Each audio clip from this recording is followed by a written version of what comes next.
नमस्कार। Sports can में आप सभी का बहुत बहुत स्वागत है। मैं हूं आनंद श्रीवास्तव। कोरोना वायरस महामारी और उसके बाद लॉकडाउन और अब अनलॉक की स्थिति के बाद जब धीरे धीरे दुनिया भर में खेल गतिविधियां शुरू हो रही हैं, तो आकाशवाणी पर भी हम आपके चहेते कार्यक्रम स्पोर्ट्स कैन के साथ वापस लौट आए हैं। देश और दुनिया की तमाम खेल खबरों पर चर्चा के लिए आज हमारे साथ मौजूद हैं स्टूडियो में जाने माने खेल विशेषज्ञ कुलविंदर सिंह कंग जी। कुलविंदर जी, कार्यक्रम में बहुत बहुत स्वागत है आपका। आनंद, नमस्कार सभी सुनने वालों को काफी लंबे अरसे के बाद, और बहुत बहुत धन्यवाद। सबसे पहले नजर डाल लेते हैं हेडलाइंस पर। मैनचेस्टर यूनाइटेड और Inter Milan Europa league football tournament के सेमीफाइनल में। आईसीसी निदेशकों की बोर्ड की बैठक बिना किसी नतीजे के समाप्त। विंडहैम चैंपियनशिप में गोल्फर अर्जुन अटवाल पेश करेंगे अपनी चुनौती। और कोरोना संक्रमित हॉकी खिलाड़ी मनदीप सिंह बेंगलुरु के अस्पताल में भर्ती।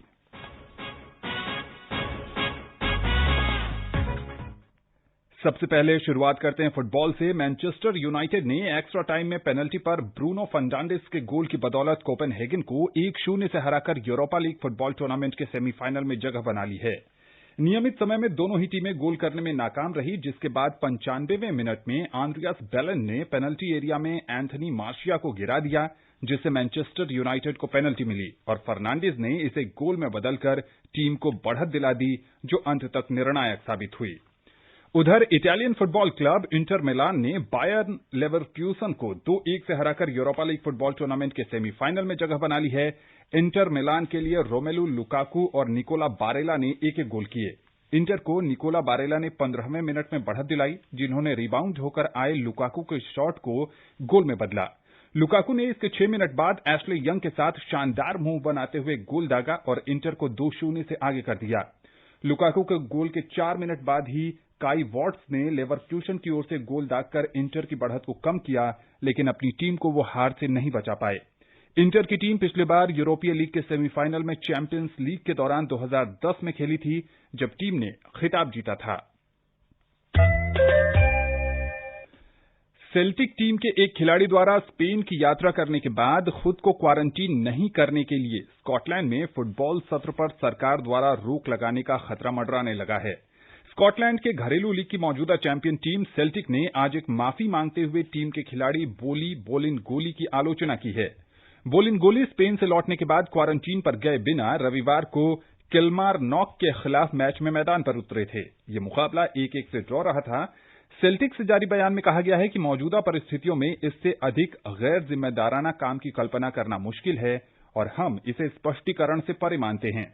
मामले के सामने आने के बाद स्कॉटलैंड की प्रथम मंत्री निकोला स्टूजन ने चेतावनी दी है कि अगर इसके कारण कोविड-19 का मामला बढ़ा तो सुरक्षा प्रतिबंधों के दौरान स्कॉटिश फुटबॉल को मिला विशेषाधिकार खतरे में पड़ जाएगा। भारतीय फुटबॉल की बात करें तो इंडियन सुपर लीग आईएसएल की टीम एफसी गोवा ने आज स्पेन के डिफेंडर इवान गोंजालेस के साथ स्थायी करार की औपचारिकता पूरी कर ली है। गोंजालेस ने कल्चरल लियोनेसा क्लब के साथ अनुबंध खत्म करके एफसी गोवा के साथ अनुबंध किया है। एफसी गोवा के साथ उनका अनुबंध 2 साल का होगा। गोंजालेस इससे पहले रियल मैड्रिड से भी जुड़े रहे हैं। वो पिछले सत्र में कल्चरल लियोनेसा के कप्तान रहे थे। वो पिछले 4 सत्र से टीम के साथ जुड़े हुए हैं। क्रिकेट की बात करें तो आईसीसी निदेशकों के बोर्ड की बैठक कल बेनतीजा खत्म हुई, जिसमें शशांक मनोहर के बाद अगले चेयरमैन को लेकर सर्वसम्मति नहीं बन सकी। कल की बैठक का एक ही एजेंडा चुनाव के लिए नामांकन प्रक्रिया को अंतिम रूप देना था, लेकिन सर्वसम्मति से उम्मीदवार चुनने को लेकर कोई कामयाबी नहीं मिल सकी। आईसीसी बोर्ड के एक सदस्य ने बताया कि कई मसलों पर सहमति नहीं बन सकी। पहले तो इसी पर मतभेद है कि सामान्य बहुमत या 2/3 बहुमत से चुनाव होगा, क्योंकि सदन में 17 सदस्य हैं। इसके अलावा ऐसा उम्मीदवार नहीं मिल पा रहा है जिसके नाम पर सर्वसम्मति हो। अभी यह भी साफ नहीं है कि बीसीसीआई के अध्यक्ष सौरव गांगुली इस दौड़ में हैं या नहीं। आईसीसी के एक पूर्व निदेशक ने बताया कि इंग्लैंड के कॉलिन ग्राविस प्रबल दावेदार हैं, लेकिन सभी की रजामंदी उन पर नहीं है। कई देश उन्हें स्वीकार नहीं करेंगे। उन्होंने यह भी कहा कि इसी तरह वेस्टइंडीज क्रिकेट बोर्ड के पूर्व अध्यक्ष डेव कैमरन भी दौड़ में शामिल हो सकते हैं, लेकिन उनके नाम पर भी सबकी सहमति बनना मुश्किल है। कुलविंदर जी, कैसे देखते हैं इसको, जो बैठक चल रही है और बेनतीजा समाप्त हुई? सौरव गांगुली जैसा कि नाम आ रहा है, कॉलिन ग्राविस या फिर डेव कैमरन, क्या कुछ सामने आने की उम्मीद है?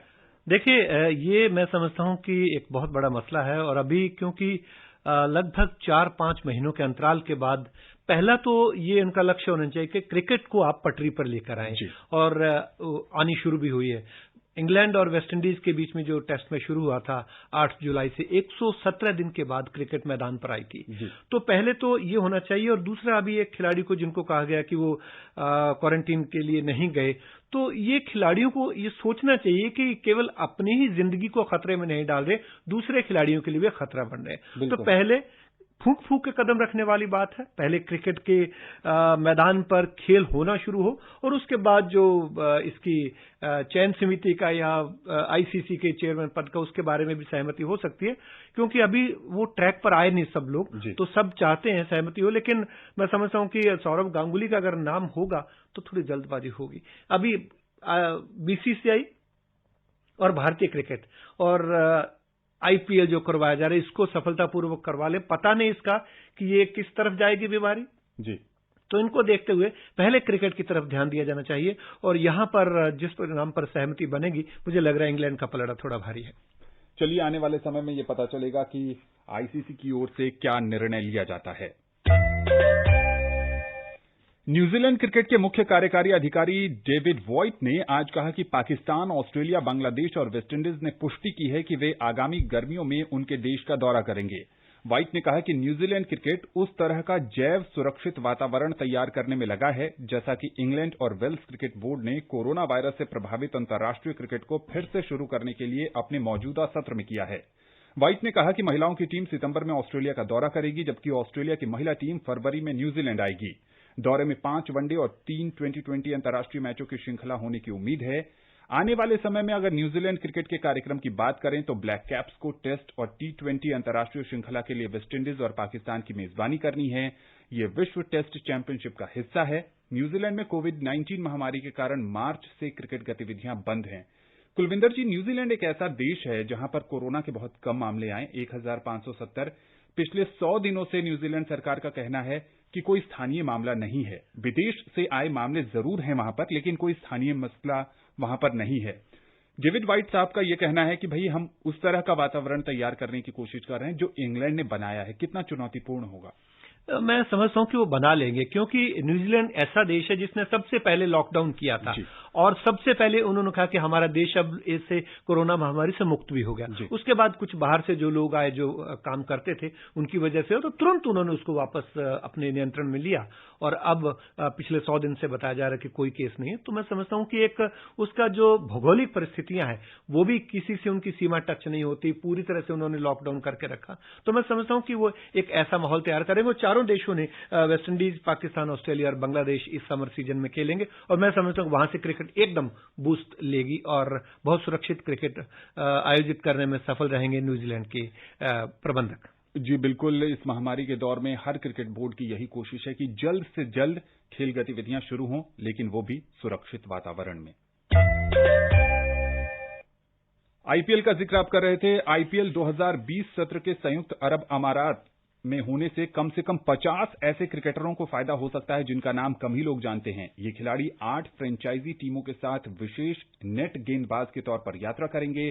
Chennai super Kings, Kolkata night Riders और दिल्ली कैपिटल ने इस बात की पुष्टि की है कि वे नेट गेंदबाजों की सूची तैयार कर रहे हैं। इस सूची में ज्यादातर प्रथम श्रेणी, अंडर 19 और अंडर 23 के राज्य स्तर के क्रिकेटर शामिल हैं, जिन्हें 1 महीने तक महेंद्र सिंह धोनी, सुरेश रैना, ऋषभ पंत, रोहित शर्मा जैसे बल्लेबाजों के खिलाफ नेट पर गेंदबाजी करने का मौका मिलेगा। कितना फायदा होगा इन गुमनाम क्रिकेटरों को? बहुत मैं यही सोच रहा था कि सीधा आपको महेंद्र सिंह धोनी, रोहित शर्मा, उनके सामने गेंदबाजी करने का मौका मिलेगा। एक छोटी उम्र में ही आप इतनी बड़ी उपलब्धि, तो आपकी सोच कितनी बड़ी होगी और सीखने को कितना मिलेगा। और 1 महीने तक अगर आप उनको प्रैक्टिस करवाते हैं, तो मैं समझता हूं कि उनमें और भी एकाग्रता आ जाएगी, और भी उनकी लाइन लेंथ, जो उनमें कमियां हैं, वो उसको सुधारने की कोशिश करेंगे। और जिसको कहते हैं ना, हौसला बड़ा हो जाता है जब ऐसे खिलाड़ियों के सामने अंडर 19, अंडर 23 या फर्स्ट क्लास के खिलाड़ी खेलते हैं, तो एकदम से उनका हौसला बढ़ता है। मैं समझता हूं कि बहुत फायदा होगा, बहुत कुछ सीखने को मिलेगा। भारत के एन अनंत पद्मनाभन को आईसीसी अंतर्राष्ट्रीय अंपायरों की पैनल में शामिल किया गया है। इससे पहले नितिन मेनन को एलीट पैनल में जगह दी गई थी।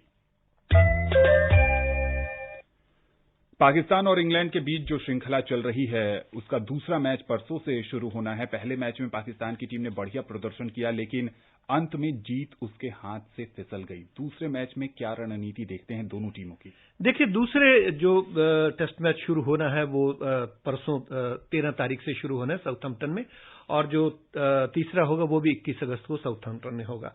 मैं समझता हूं कि पाकिस्तान ने वो मैच जो पहला टेस्ट मैच हारे हैं 3 विकेट से, इंग्लैंड तो जीता ही जीता है क्योंकि वो अपनी धरती पर खेल रहा है, पर ये चलकर थोड़ा सा इन्होंने गलतियां की। पाकिस्तान जीत सकता था, जो स्लिप के अंदर 3-4 कैच ड्रॉप किए गए, अगर उनमें से 2 कैच भी पकड़े जाते तो मैं समझता हूं कि इस मैच का परिणाम पहले टेस्ट मैच का बहुत अलग होता और पाकिस्तान जीत सकता था। और ये सबसे बड़ी बात कि आप पहली पारी के आधार पर 107 रन की बढ़त लेने के बाद आप हार जाएं, अनुभव की कमी है। आप ये देखिए आनंद, अगर हम बात करें पाकिस्तान के 8 खिलाड़ियों की, जो अजहर अली कप्तान है, बाबर आजम है, शफीक है, इमाम है, सरफराज, मोहम्मद अब्बास, यासिर शाह और मसूद, इन सब ने मिलकर उतने टेस्ट मैच नहीं खेले जितने कि जेम्स एंडरसन और स्टुअर्ट ब्रॉड ने खेले। 500 से ज्यादा वो विकेट ले चुके हैं। उनके विकेटों की संख्या टेस्ट मैचों में 1097 और वनडे में 447 है। तो अनुभव की कमी है। पाकिस्तान को दूसरा जो थोड़ा सा नुकसान हो रहा है वो है वहां दर्शक नहीं है स्टेडियम में,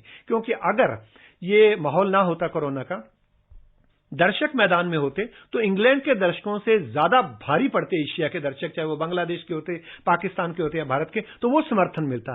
तो ऐसे लग रहा है कि पाकिस्तान को लग रहा है कि शायद वो अभ्यस्त इसके नहीं है, रणजी ट्रॉफी टाइप कोई मैच हो रहा है जिसमें कोई दर्शक नहीं है, लेकिन वहां पर इंग्लैंड को अपने घर में खेलने का फायदा है।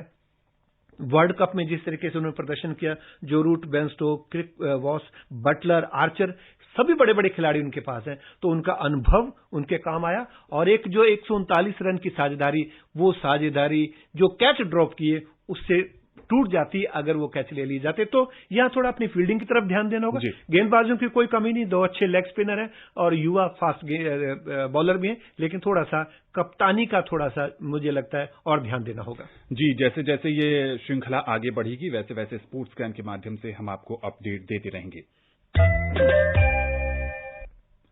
भारतीय गोल्फर अर्जुन अटवाल 13 अगस्त से शुरू होने वाले विंडहम चैंपियनशिप में एक बार फिर खिताब जीतने के इरादे से उतरेंगे। 2002 में यूरोपीय चैंपियनशिप टूर पर जीत दर्ज करने वाले पहले भारतीय और 2008 में कॉर्न फेरी टूर में जीत दर्ज करने वाले पहले भारतीय अटवाल 2010 में विंडहम चैंपियनशिप जीतकर पीजीए टूर पर जीत दर्ज करने वाले पहले भारतीय बने थे। कोरोना वायरस पॉजिटिव पाए गए भारतीय हॉकी टीम के फॉरवर्ड मनदीप सिंह को ऑक्सीजन का स्तर गिरने के बाद बेंगलुरु के अस्पताल में भर्ती कराया गया है, लेकिन उनकी हालत स्थिर बताई जा रही है। भारतीय खेल प्राधिकरण ने आज ये जानकारी दी। 20 अगस्त से शुरू हो रहे राष्ट्रीय शिविर के लिए बेंगलुरु पहुंचने पर मनदीप और 5 अन्य भारतीय खिलाड़ियों को पिछले हफ्ते कोरोना वायरस पॉजिटिव पाया गया था। इन 5 खिलाड़ियों में कप्तान मनप्रीत सिंह, डिफेंडर सुरेंद्र कुमार और जसकरण सिंह, ड्रैग फ्लिकर वरुण कुमार और गोलकीपर कृष्ण बहादुर पाठक शामिल हैं। 2018 के पैरा राष्ट्रमंडल खेलों में पावर लिफ्टिंग स्पर्धा में कांस्य पदक जीतने वाले पावर लिफ्टर सचिन चौधरी से हमने उनके ट्रेनिंग, कोविड महामारी के दौरान उनकी रणनीति और भविष्य की योजनाओं पर बातचीत की। कोरोना वायरस के कारण बहुत सारी खेल प्रतियोगिताएं स्थगित हो गईं और इस साल जो ओलंपिक और उसके बाद पैरालंपिक खेल होने थे उसको भी अगले वर्ष के लिए स्थगित कर दिया गया है। सचिन जी, ऐसे में खुद को तैयार रखने के लिए क्या कुछ आप कर रहे हैं इस कोविड महामारी और लॉकडाउन के दौरान? ये बहुत ही अनएक्सपेक्टेड सिचुएशन थी जो इस बार हुई है। पूरी दुनिया ने महामारी का जो ये रूप हमने सबने झेला है पूरे विश्व में। अंतर्राष्ट्रीय खिलाड़ी होने के नाते मैं ये बता सकता हूँ कि हम एज ए प्लेयर कोई एक्सक्यूज नहीं दे सकते कि भाई कोई महामारी थी तो हम ट्रेनिंग नहीं की आने वाले कॉम्पिटिशन के लिए। सभी कॉम्पिटिशन कैंसिल हो गए थे ओलंपिक के लिए और पैरालंपिक के लिए। अभी दूसरा कैलेंडर आना बाकी है, ओलंपिक का काउंटडाउन शुरू हो गया है, तो शायद मोस्ट प्रोबेबली नवंबर और दिसंबर से इंटरनेशनल प्रतियोगिताएं हमारी शुरू हो जाए। जब कोई इवेंट नहीं चल रहा होता है तो ऐसे में किस तरह का ट्रेनिंग आपका होता है? एक दिन में कितने समय आप अभ्यास करते हैं? और एक जो मैच फिटनेस वाली चीज होती है स्पोर्ट्स में, उसके लिए क्या कर रहे हैं? अपने आप को मैच फिट रखने के लिए हमारी जो आईपीसी अंतर्राष्ट्रीय फेडरेशन है, इंटरनेशनल पैरालंपिक कमेटी जो है, उन्होंने ऑनलाइन प्रतियोगिताएं आयोजित की हुई हैं, जिससे कि खिलाड़ी लगातार कॉम्पिटिशन के टच में भी रहे एक तरह से। वो जैसे मैंने बताया कि as a para Olympian, Commonwealth Games medallist और जो भी आने वाले हमारी जैसे ओलंपिक्स और पैरा ओलंपिक्स है, हम कोई एक्सक्यूज नहीं दे सकते कि हमने महामारी के या कोविड के चक्कर में हमने ट्रेनिंग नहीं की है। हम as a international player India को रिप्रेजेंट करते हैं, तो हम एक्सक्यूज नहीं कर सकते। हम लगातार हमने समाधान निकाला है इस चीज को और हम लगातार ही अपनी ट्रेनिंग के टच में हैं और आने वाली प्रतियोगिताओं की तैयारी कर रहे हैं। सचिन जी, जब कोविड महामारी का आगाज नहीं हुआ था तो सभी जो खिलाड़ी हैं वो इस साल ही ओलंपिक और पैरालंपिक खेलों की तैयारियों में लगे थे। आपकी भी तैयारी हुई होगी इस बार के पैरालंपिक खेलों में भारत का प्रतिनिधित्व करने के लिए और अपने खेल में पदक जीतने के लिए। जब कोविड महामारी के कारण ये खेल प्रतियोगिता स्थगित हो गई, क्या फीलिंग्स थी उस समय आपकी? सबको एक्सपेक्टेड था कि ओलंपिक समय पे ही होगा। ऐसा किसी ने भी नहीं सोचा था कि कोई ऐसी महामारी आ जाएगी कि और ओलंपिक एक साल पीछे हो जाएगा या सब प्रतियोगिताएं कैंसिल हो जाएंगी, हमें ट्रेनिंग की फैसिलिटी उस हिसाब से नहीं मिलेगी। कहीं ना कहीं जो भी होता है एक तरह से अच्छे के लिए भी होता है। हर ओलंपिक खेलने का एक प्रोटोकॉल होता है, एक पाथवे होता है जो हमें पहले एक कैलेंडर दिया जाता है 4 साल पहले कि यदि आपको अगला ओलंपिक पार्टिसिपेट करना है या क्वालिफाई करना है, हमें वो पाथवे क्लियर करना होता है। तो ऐसे मैं अपनी बात करूं, मैंने भी वो पिछले 3 साल से लगातार मेहनत करके वो पाथवे क्लियर किया था। हमें लगातार कॉम्पिटिशन में ट्रायल के तौर पे भी ओलंपिक और पैरालंपिक क्वालिफाई करने होते हैं, मैंने वो क्लियर किया था। अनफॉर्चुनेटली ये महामारी कोविड की आई है, इससे सब डिले हो गया है। हमें और समय मिला है इससे, ये मैं कह सकता हूँ एक पॉजिटिव थिंग हम निकालें इसमें से तो यही है कि हमें और 1 साल का समय मिला है, जिससे हम अपने मेडल की जो होप है हमारी ओलंपिक्स और पैरालंपिक्स में, हम उसे और मजबूत कर सकते हैं। आपसे ये भी समझने की कोशिश करेंगे कि जब एक खिलाड़ी लंबे समय तक अपने इवेंट में पार्टिसिपेट नहीं करता है, जैसे कि पिछले 4-5 महीने से किसी भी तरह की खेल प्रतियोगिताएं नहीं हो रही हैं, अब बहुत जगह पर जो हैं वो स्पोर्ट्स इवेंट्स शुरू हो रहे हैं, उसका कितना प्रभाव पड़ता है शारीरिक स्तर पर और एक मानसिक स्तर पर भी खिलाड़ी अपने आप को जो फिट महसूस करता है जब वो खेल प्रतियोगिताओं में हिस्सा लेता है? कैसे देखते हैं आप इस चीज को? जब हम अपने खेल से दूर होते हैं 5-6 महीना या उससे ज्यादा टाइम, तो हम रस्टी हो जाते हैं। कोई सामने टारगेट नहीं होता है, नियर बाई कोई कंपटीशन नहीं होता है। पर एज ए प्रोफेशनल खिलाड़ी हम इस बात को नहीं देख सकते कि आप एज ए प्रोफेशनल खिलाड़ी ट्रेनिंग नहीं करोगे तो आप बहुत पिछड़ जाओ। तो हमारी डे बाई डे ट्रेनिंग होनी रेगुलर बेसिस पे बहुत ज्यादा जरूरी थी, क्योंकि हमने क्या है, दिक्कत तो होती है जब टारगेट सामने ना हो या इस तरह की ट्रेनिंग की स्थिति जो पैदा हो गई थी पूरे वर्ल्ड में कोविड की वजह से, दिक्कत तो होती है बहुत ज्यादा। बट हम उसे पॉजिटिव उसमें से यही है कि उसका हमें टाइम मिला है और ट्रेनिंग करने के लिए, और जिसको हमने ट्रेनिंग भी की है, इस पैनिक सिचुएशन के बावजूद भी हम लगातार एज ए प्रोफेशनल खिलाड़ी टच में हैं और आने वाली जो हमारी प्रतियोगिताएं ओलंपिक क्वालिफाई के लिए, पैरालंपिक क्वालिफाई के लिए, उसकी तैयारियों में हम जी जान से लगे हुए हैं। सचिन जी, हर खिलाड़ी का कोई न कोई सपना होता है, आपका भी सपना होगा, जरा उसके बारे में हमारे श्रोताओं को बताएं। खिलाड़ी का सबसे बड़ा सपना तो यही होता है कि हम पैरालंपिक्स, ओलंपिक्स में पदक जीते अपने देश के लिए। और मैं लंदन 2012 में अपने देश को रिप्रेजेंट कर चुका हूँ ऑलरेडी पैरालंपिक्स में, उसमें मेरी 8th रैंक रही थी। तो मेरा अब यही है कि मैं कुछ भी करके उसमें बहुत सुधार करके कम से कम भारत को एक पैरालंपिक्स का मेडल जीतने में मदद करूँ, अपने लिए भी और अपने देश के लिए भी जीतूं पैरालंपिक्स के अंदर। यही मेरी एक बचपन का ख्वाब भी है, ड्रीम भी है। और देखो, ऊपर वाले ने चाहिए कि आप लोगों की दुआ रही तो अगले पैरालंपिक्स जो आ रहे हैं, शायद मैं भारत के लिए पैरालंपिक्स पदक जीत पाऊं। एक अंतिम सवाल आपसे ये भी जानना चाहेंगे कि अभी क्या आप इंडोर ट्रेनिंग कर रहे हैं या फेडरेशन की ओर से जो ट्रेनिंग कैंप्स होते हैं उसकी शुरुआत हो चुकी है? किस तरह का अभ्यास चल रहा है इस समय? जो हमारी स्पोर्ट्स अथॉरिटी ऑफ इंडिया है, अभी सभी कैंप्स ऑन होल्ड पे हैं। अभी ज्यादातर कैंप शुरू नहीं हुए हैं, अभी शुरुआत होनी बाकी है हमारे गेम्स के कैंप की। जो हमारे भारतीय खेल प्राधिकरण में हमारे जो इंडिया कैंप लगते हैं उसकी शुरुआत होनी बाकी है। अभी मैं इंडोर ही ट्रेनिंग कर रहा हूँ, तो सभी रिज्यूम है अभी शायद नेक्स्ट मंथ से हमारा इंडिया कैंप शुरू होगा, जब से ही ये सब चीजें जो है सब रेडी पाएगी खेलों की। जहाँ तक बात Sachin ji, all India radio के स्पोर्ट्स कैन कार्यक्रम से बात करने के लिए आपका बहुत बहुत शुक्रिया। धन्यवाद। कुलविंदर, तो स्पोर्ट्स कैन में इस बार हमने कोशिश यही की है कि कुछ अलग फ्लेवर से हम अपने श्रोताओं तक पहुंचे। जी बिल्कुल, अवधि भी बड़ी है और कल जैसे पहला दिन था तो ऐसे लग रहा था मल्टी डिसिप्लिन कोई स्पोर्ट्स इवेंट का ओपनिंग सेरेमनी हुई है। बहुत अच्छे से कल प्रेजेंट किया गया, बधाई के पात्र हैं स्पोर्ट्स कैन वाले। कुलविंदर जी, कार्यक्रम से जुड़ने के लिए और विशेषज्ञ राय साझा करने के लिए आपका बहुत बहुत शुक्रिया। धन्यवाद, नमस्कार। तो स्पोर्ट्स कैन अब नए समय पर सुनना मत भूलिए, हर शाम 7:20 पर ऑल इंडिया रेडियो से। नमस्कार।